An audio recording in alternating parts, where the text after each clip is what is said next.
Bonjour et bienvenue dans À l'affiche 100% musique. Au programme cette semaine, le quatuor Tana. Depuis plus d'une décennie, ce quatuor à corps français repousse les murs, réinventant le lien entre passé et futur dans plus d'une dizaine d'albums. Acteur reconnu de la musique contemporaine, le quatuor Tana travaille avec des compositeurs du monde entier et se produit dans des salles prestigieuses comme la Philharmonie de Paris, la Villa Médicis à Rome, etc. Le Tana Quartet sort un nouvel album, King Lear de Philip Glass, quatuor numéro 9. Et pour en parler plus en détail, je reçois Antoine Maison-Haute, premier violon. Merci beaucoup d'être avec nous sur France 24. La situation sanitaire nous oblige malheureusement à faire cette interview par Skype. Mais avant de parler de votre nouvel album, revenons un peu sur la genèse de votre projet. Pouvez-vous nous expliquer un peu l'origine du quatuor Tana et d'où vient votre nom ? Bonjour à vous. Alors le quatuor Tana, effectivement, il existe, depuis 10 ans maintenant au niveau professionnel et il a pris sa genèse lors d'une mission diplomatique à Madagascar, d'où son nom Tana qui est le diminutif de Antananarivo, la capitale de Madagascar. On avait monté à l'époque une mission diplomatique pour les orphelins de la fondation du Père Pedro et organisé à dessein des concerts caritatifs pour recueillir voilà, des habits ou des objets que les gens ne souhaitaient plus utiliser. Et on les avait apportés là-bas à Madagascar, à cette fondation, et on avait partagé une semaine d'échanges très très forts, et musicaux et humains, avec tous ces gamins. Et on s'était dit qu'on ramènerait quelque chose pour toujours de cette expérience, d'où le nom Tana. Voilà. D'où le nom Tana, c'est un très joli nom. Et pour nos téléspectateurs qui ne connaissent pas forcément la musique classique, un quatuor à corps se compose de 2 violons, un alto, un violoncelle. Quel est l'avantage de cette formation-là par rapport à d'autres formations de musique classique ? Alors je dirais que c'est effectivement la formation du quatuor à cordes, c'est quelque chose de très très spécifique, puisque c'est une formation qui est dite fixe. Il y a énormément de formations de musique de chambre où on peut interchanger des instruments. C'est pas le cas dans le quatuor à cordes. C'est à la fois des avantages parce que c'est une très très grande richesse potentielle puisqu'on balaye quasi tout le spectre, du grave à l'aigu de la famille des cordes frottées. Il n'y aurait que la contrebasse qui manquerait à l'appel. Et à la fois, je pense que c'est un défi humain et compositionnel pour les compositeurs et pour nous parce que c'est quelque chose de très très délicat puisqu'on est vraiment à nu. Il y a un seul instrument pour chaque tessiture de la gamme, ce qui fait qu'on est un petit peu tous les uns avec les autres, mais on est tous responsables également les uns des autres. Donc c'est vraiment quelque chose, c'est une orfèvrerie artistique, le quatuor à cordes. Et dans votre cas, votre quatuor se compose de donc vous au premier violon, Yvan Lebrun au second violon, Julie Meckel à l'alto et votre sœur Jeanne C'est ça. Maison-Haute au violoncelle. Ça doit demander vraiment une sacrée synergie de jouer en quatuor à cordes comme ça. Est-ce que le lien familial vous donne un atout dans ces cas-là ? Alors en vrai, je pense que certainement, il y a forcément quelque chose qui doit être plus simple en termes de communication, parce que c'est vrai que la vie sur scène et la vie de travail artistique, c'est aussi une part de communication. Évidemment, on ne voit pas forcément le résultat sur scène dans les moindres détails quand on est spectateur, mais nous, on le ressent évidemment. Et il y a forcément une manière de communiquer qui existe depuis qu'on est tout gamin avec Jeanne, puisqu'on a toujours joué ensemble du violon et du violoncelle. On faisait des petits duos déjà très très jeunes. Et forcément, on a dû construire une alchimie qui fait que ça retransparaît, ça transparaît même dans les répétitions et sur scène. Ça facilite certainement la manière de communiquer musicalement. Ben, on va justement écouter cette communication musicale que vous avez. On va vous écouter un extrait de votre nouvel album King Lear de Philip Glass. Il s'agit du quatuor numéro 9. Écoutez.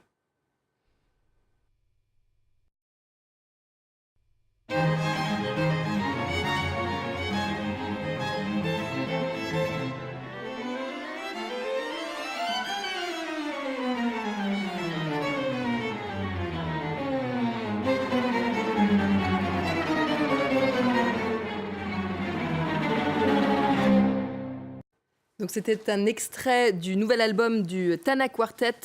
Il s'agit du quatuor à cordes numéro 9. Donc À la base, cette composition a été écrite en 2019 par le compositeur américain Philip Glass pour une production Broadway de King Lear, donc la tragédie de William Shakespeare. Qu'est-ce qui vous a donné envie d'enregistrer cette pièce-là en particulier?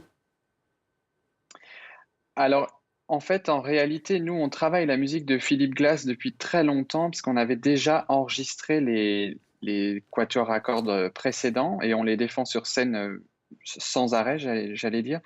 Et on avait été en communication avec Philip Glass en lui demandant si un jour il pourrait composer un quatuor pour nous, pour le Tana Quartet.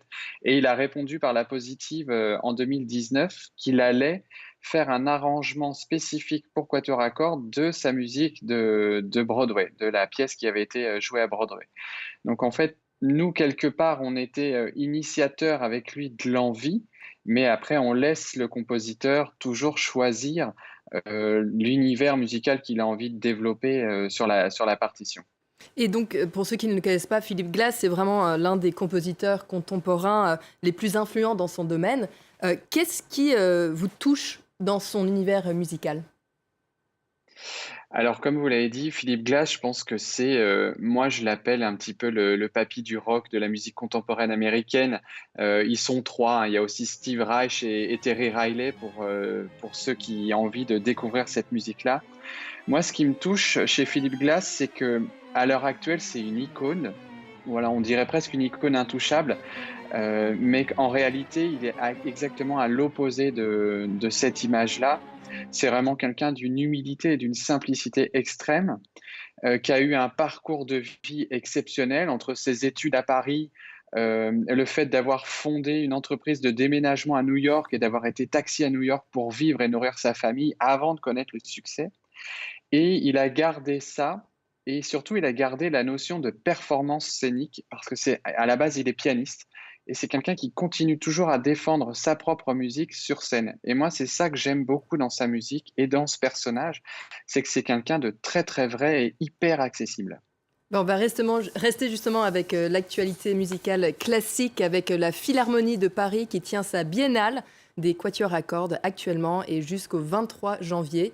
L'édition 2022 célèbre les 70 ans du compositeur français Philippe Manoury, avec en guise de bougie une intégrale de ses 4 quatuors. Écoutez un extrait de son quatuor à cordes numéro 3, Mélancolia.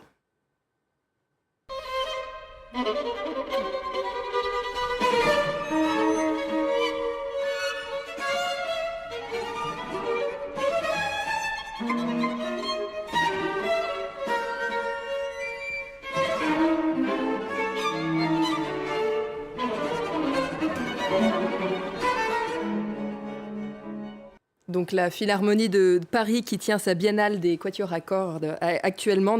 La Philharmonie fait vraiment un travail formidable pour essayer de élargir la musique classique à un public plus large. Et vous également, au sein de votre projet, vous avez également travaillé par exemple avec la Direction régionale des affaires culturelles des Hauts-de-France pour apporter votre musique dans des lieux un peu particuliers, des supermarchés, des EHPAD, des hôpitaux. Qu'est-ce qui a inspiré cette démarche-là ? La démarche, elle a été inspirée, finalement, je pense, que des rencontres et des pays dans lesquels on est allé jouer. On s'est quand même rapidement rendu compte que finalement, un grand public n'avait pas forcément accès aux lieux de culture, ou en tout cas n'avait pas les codes ni le réflexe de se dire qu'ils pouvaient aller découvrir quelque chose d'accessible et de nouveau pour eux. Et donc, c'est en étant effectivement conventionné par le ministère de la Culture française à travers la DRAC des Hauts-de-France, comme vous l'avez mentionné, on a monté ce projet en se disant on va aller à la rencontre des publics et de manière très frontale. Je veux dire, on joue effectivement dans des galeries de supermarchés, dans des halls de cités. Ça peut être aussi dans des EHPAD, ça peut être dans des écoles très, très reculées.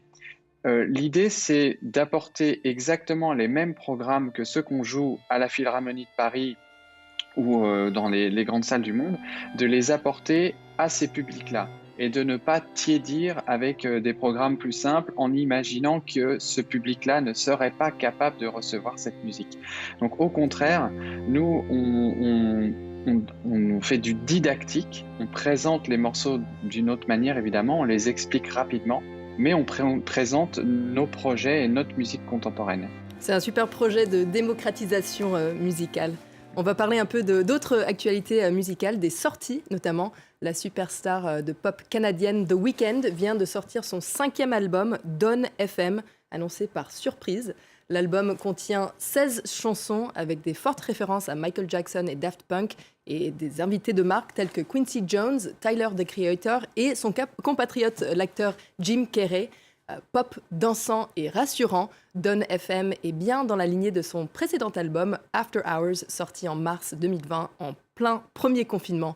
Voici le titre très lumineux Take My Breath.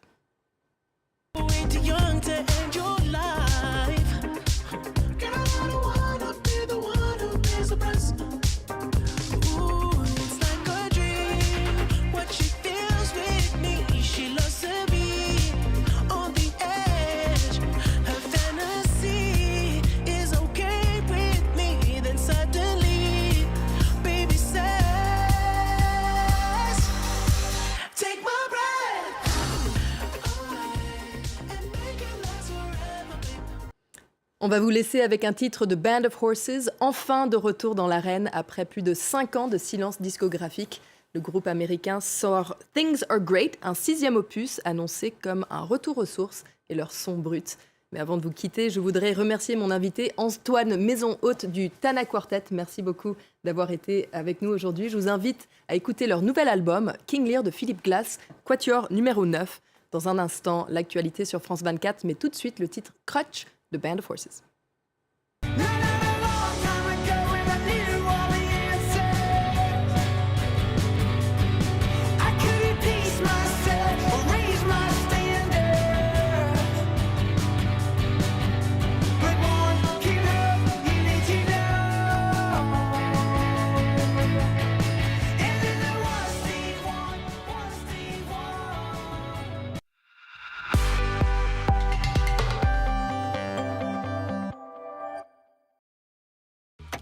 L'instinct, une fulgurance qui nous pousse à agir. Un battement de cœur, une émotion brute. Constamment, nous devons nous réfréner. Stop.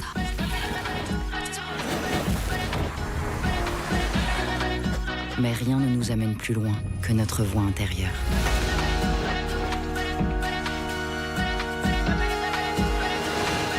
Nouvelle Cupra Born, 100% électrique.